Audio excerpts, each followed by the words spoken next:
In this video, I'll show you how to remove a registered vehicle on Roadie Driver. If you're not yet signed up with Roadie or other gig platforms, we'll include helpful links in the description below.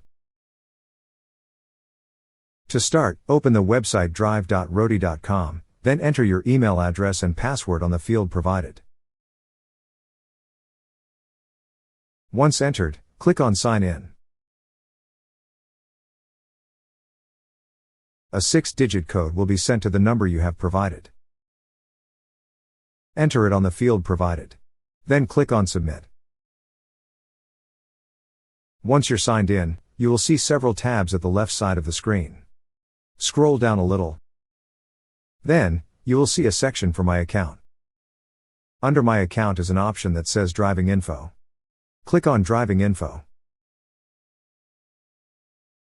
On this page, you will see the list of your saved vehicles. Click on the vehicle you wish to remove.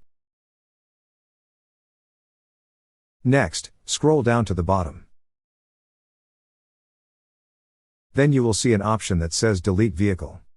Click on Delete Vehicle. A pop-up message will then appear asking if you are sure to delete this vehicle. To confirm, click on Delete. That's how you remove a registered vehicle on Roadie Driver. Thank you so much guys for watching, and if you have not yet subscribed to our YouTube channel, please subscribe to our YouTube channel as we create tech videos related to financial apps almost every day. Also check out our recommended resources in the description below for various sign-up bonuses.